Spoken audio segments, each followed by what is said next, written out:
সন্ত্রাসীদের অরাজকতা ও নৈরাজ্যের প্রতিবাদে আজকের এই বিক্ষোভ মিছিল শেষে আমাদের মাঝে উপস্থিত হবেন বাংলাদেশ জাতীয়তাবাদী দল পাইটিং শাখার সংগ্রামী সাবেক সদস্য সচিব শেখ শাহাবুদ্দিন, আমাদের মাঝে উপস্থিত বাংলাদেশ জাতীয়তাবাদী স্বেচ্ছাসেবক দল চট্টগ্রাম উত্তর জেলা শাখার সংগ্রামী সভাপতি সলমন দাস, আমাদের মাঝে উপস্থিত বাংলাদেশ জাতীয়তাবাদী দল পাইটিং শাখার সাংগঠনিক সম্পাদক মুসলিম রাজা, আমাদের মাঝে উপস্থিত বাংলাদেশ জাতীয়তাবাদী যুব দল চট্টগ্রাম উত্তর জেলা শাখার সংগ্রামী আহ্বায়ক একতা চৌধুরী জুয়েল, আমাদের মাঝে উপস্থিত বাংলাদেশ জাতীয়তাবাদী ছাত্র দল পাইটিং শাখার সংগ্রামী সভাপতি ইয়াকুব আলী বাবলু, আমাদের মাঝে উপস্থিত বাংলাদেশ জাতীয়তাবাদী ছাত্র দল পাইটিং শাখার সংগ্রামী সাধারণ সম্পাদক শওকত হোসেন, আমাদের মাঝে উপস্থিত বাংলাদেশ জাতীয়তাবাদী স্বেচ্ছাসেবক দল পাইটিং শাখার সংগ্রামী সদস্য সচিব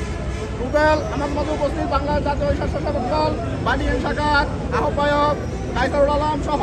বাংলাদেশ জাতীয়তাবাদী দল পার্টি ইউনিয়নের অন্তর্গত প্রত্যেকটা ওয়ার্ডের সভাপতি সাধারণ সম্পাদকবৃন্দ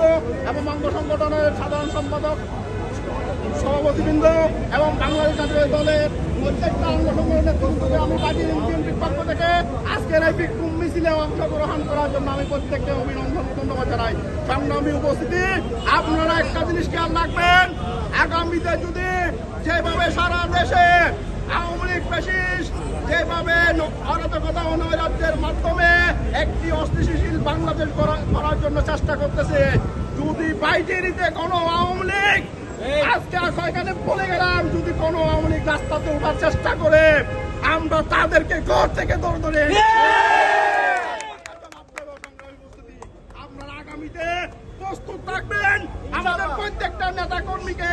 আপনারা দেখেছেন দীর্ঘ 17 বছর আমাদেরকে ঘরে থাকতে দেয় নাই, যারা আজকে এখানে এসেছেন আন্দোলন সংগ্রাম করেছে আমরা আছে আমরা দেখি না, তাই এখানে যারা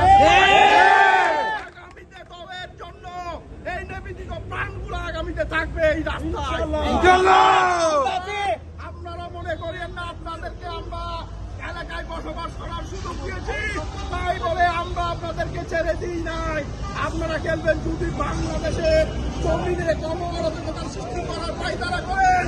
আমরা বাংলাদেশ জাতীয় দল আপনাদেরকে দাঁত ভাঙা জবাব দিয়ে